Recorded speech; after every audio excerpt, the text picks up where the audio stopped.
Good morning, ladies and gentlemen. 5 past 10 a.m. CET. Piotr here. This is Liteforex Global YouTube channel, and it's a Monday. It's a PMI day, and right here, right now, a few minutes ago, we got all those majors European numbers as well as the final EU reading. So we are going to discuss the numbers, we are going to discuss euro-dollar chart, so without further delay, let's jump straight into that.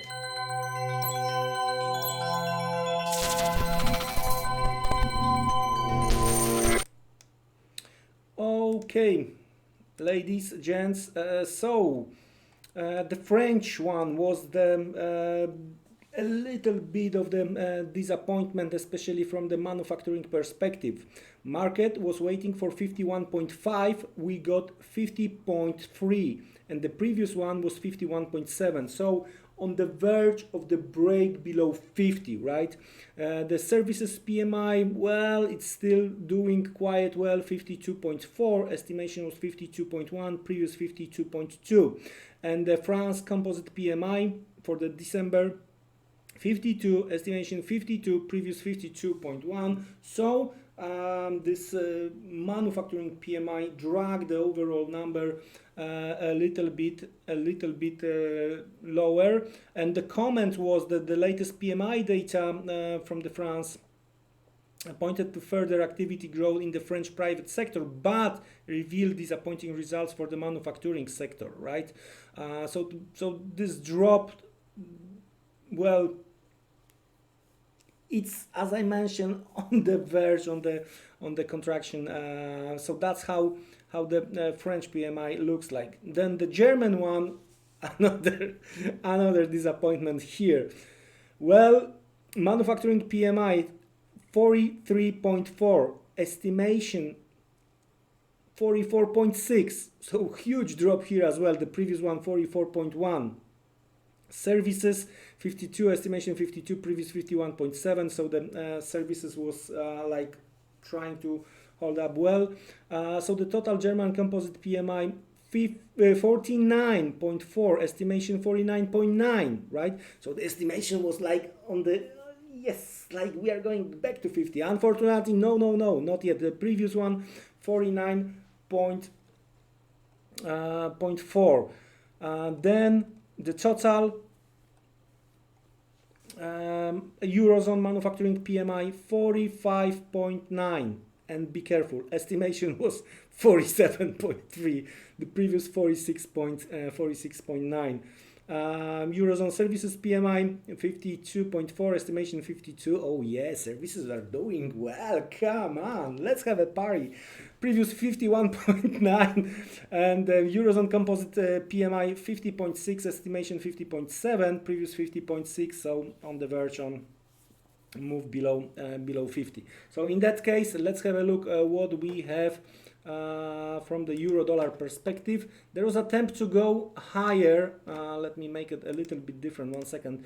It was attempt to go higher, right, towards the end of the previous week, but looks like it was just stop count based on what we had to the left, right? Huge rejection towards the end of the day, leaving the upper shadow. Now, because of this weak PMI, we are building a little bit upper shadow right here, right now on the daily chart.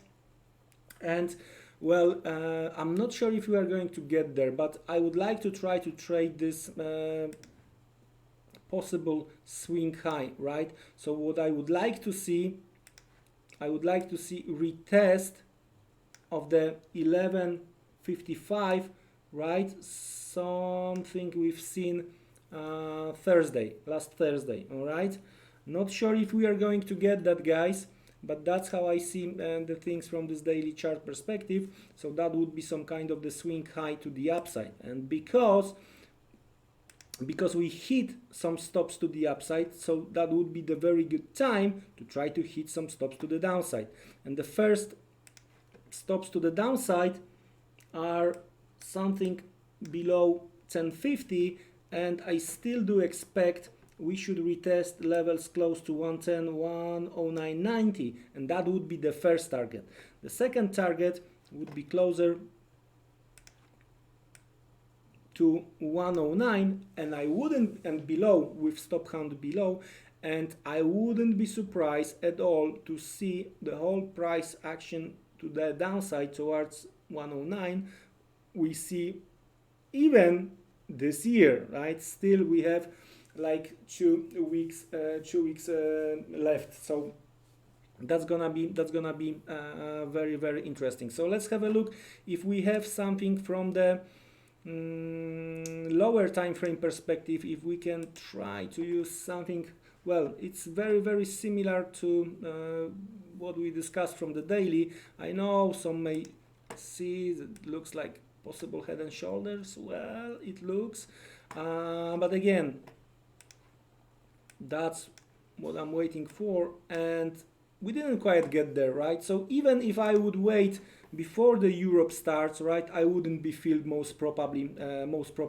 So now the question is, there is a well, I think one more possible way we might hit those levels if we are going to see the turnaround from here 1 to 1, and then from that 11.55 move to the downside, right? The only thing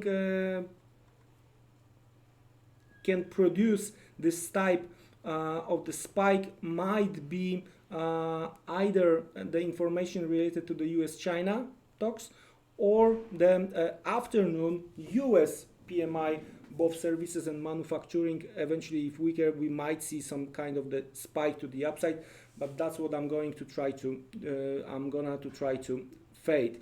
Guys, you have to be very, very careful. The liquidity is drying up a bit. We are approaching end of the year.